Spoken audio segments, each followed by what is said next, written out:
ओम श्री कुलस्वामिनी नमः. श्री स्वामी समर्थ. स्वामी महाराज तुमच्या मनातील सर्व चांगल्या इच्छा पूर्ण करत एवढी स्वामींच्या चरणी प्रार्थना करते आणि आजच्या व्हिडिओला सुरुवात करते. मित्रांनो, नवरात्रीच्या उपवासाला आपल्याला हे 2 फळं आहेत ते खायचे नाहीत. त्या संदर्भात आजचा व्हिडिओ आहे. ते व्हिडिओ खूपच महत्त्वपूर्ण आहे आणि तो मी अगदी थोडक्या भाषेत सांगण्याचा प्रयत्न करणार आहे. तर व्हिडिओ तुम्ही शेवटपर्यंत नक्की पहा आणि तुम्ही चॅनलला सबस्क्राईब केला नसेल तर सबस्क्राईब करा, जेणेकरून माझे असेच नवनवीन व्हिडिओ हे तुमच्यापर्यंत सर्वात आधी पोहोचतील. तर मित्रांनो नवरात्रीची सुरुवात झालेली आहे. आश्विन महिन्यात येणाऱ्या दुर्गा पूजेचा हा 9 दिवसाचा सण शारदीय नवरात्र म्हणून ओळखला जातो. हा सण देशाच्या सर्व भागामध्ये वेगवेगळ्या प्रकारे साजरा केला जातो. या नवरात्रीत काही विशेष नियमाचे भक्तांनी पालन केले पाहिजे, जे देवीची पूजा करतात आणि नवरात्रीमध्ये उपवास करतात. दरम्यान नवरात्री उत्सव काही कार्य करण्यास विशेष मनाई आहे. त्याबद्दल प्रथम आपण जाणून घेऊया. तर कोणत्याही देवी देवताचे पूजन करताना उपासकाने, साधकाने किंवा व्रतचरण करणाऱ्याने व्यक्तीने बसण्यासाठी आसन घ्यायचे असते. मात्र नवरात्रीत देवीचे पूजन करताना आसन घ्यायला अजिबात विसरायचं नाही. आसनावर बसून देवीचे पूजन करावे असे सांगितले जाते. तसेच संपूर्ण 9 दिवस पूजास्थळी किंवा देवघर नंदादीप तेवत ठेवावा आहे. देवी पूजनात लाल रंगाच्या वस्त्राचा आवर्जून वापर करावा असे सांगितले जाते. तसेच देवीच्या अन्य रूपांच्या आवडत्या रंगाचे वस्त्र हे वापरायचे आहेत. म्हणजे प्रत्येक दिवशी आपल्याला वेगवेगळ्या कलरचे कपडे घालायचे आहेत. त्याचप्रमाणे नवरात्रीचे व्रतचरण करणाऱ्यांनी तसेच कुटुंबातील सदस्यांनी संपूर्ण 9 दिवस आपले व्यवहार संयमित, मर्यादित आणि संतुलित ठेवावा असे म्हटले जाते. या 9 दिवसात जो कोणी पाहुणा म्हणून घरी येईल किंवा जी व्यक्ती आपल्या दारात येईल त्या व्यक्तीला जेवल्याशिवाय तसेच जाऊ देऊ नये किंवा जरी जेवायला थांबले नाही तरी देखील आपण त्यांना पाणी वगैरे द्यायचं आहे. त्याचप्रमाणे अगदी साग्र संगीत भोजन शक्य नसेल तरी देखील काही ना काही खाद्यपदार्थ त्या व्यक्तीला द्यायचा आहे असे सांगितले जाते. त्याचप्रमाणे मुलींचे मन दुखू नका. भारतीय परंपरेत मुलींना माता दुर्गेचे रूप मानले जाते. यामुळेच नवरात्रीत कन्यापूजन देखील केले जाते. कन्या किंवा कंजकाची पूजा करून पुण्य प्राप्त होते असे मानले जाते. नवरात्रीच्या काळात कोणत्याही मुली किंवा स्त्रीबद्दल अनादराची भावना येऊ देऊ नका. यत्र नार्यसूत पूजयन्ते रमन्ते तत्र देवता. म्हणजेच कोणत्याही मुलीचा अपमान झाल्यास मा दुर्गा रागवू शकतात असे शास्त्रात म्हटलेले आहे.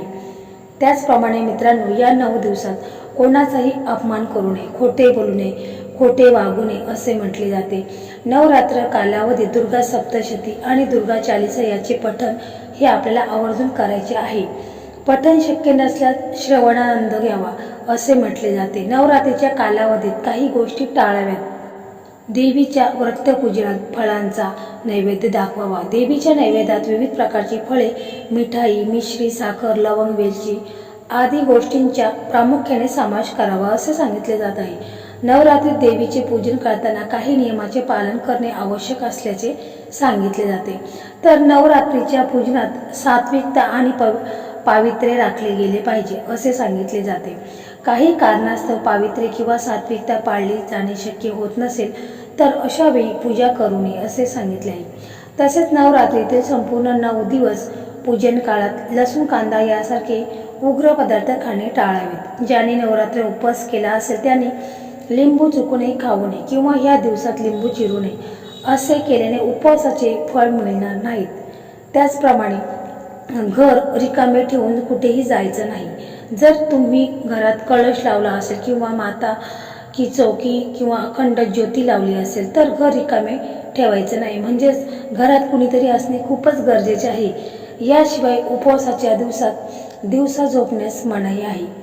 तर काही धार्मिक ग्रंथामध्ये कांदा लसूणयुक्त पदार्थाचे सेवन करणाऱ्याला तामसी आहार म्हटले गेले आहे. सात्विक आणि पचनाला हलका आहार घ्यावा असे देखील म्हटले आहे.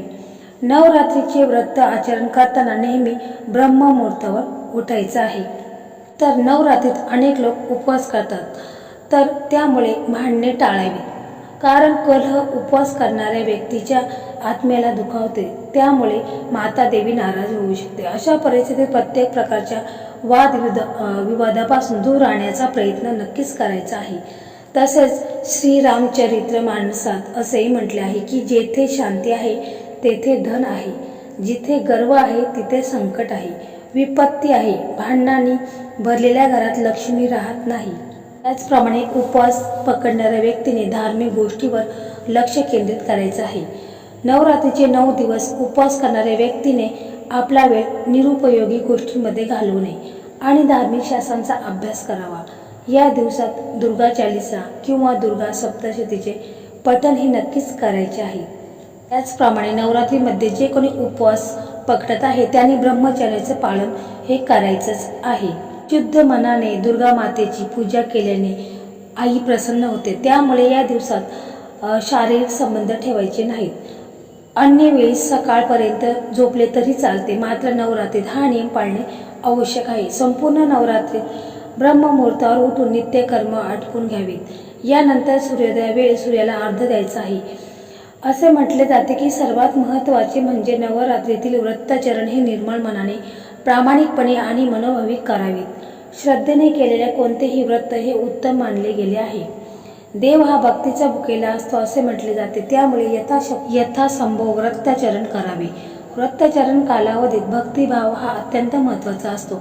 मनापासून केलेली प्रार्थना, उपासना, नामस्मरण, जप सकारात्मक तसेच शुभ फलप्राप्ती करण्यास सहाय्यभूत ठरते असे सांगितले जाते. पूजेचे उत्तम तसेच शुभ पुण्यफल प्राप्त होण्यासाठी संपूर्ण 9 दिवस मनोभावे देवीच्या पूजनासह भजन कीर्तन करावे, नामस्मरण, जप, आराधना, उपासना करावी, यथाशक्ती दान धर्म करावा असे सांगितले जाते. असे केल्याने देवीचे शुभ आशीर्वाद प्राप्त होतात. घरात कुटुंबात आनंद, सुख, समृद्धी वृद्धिगत होते.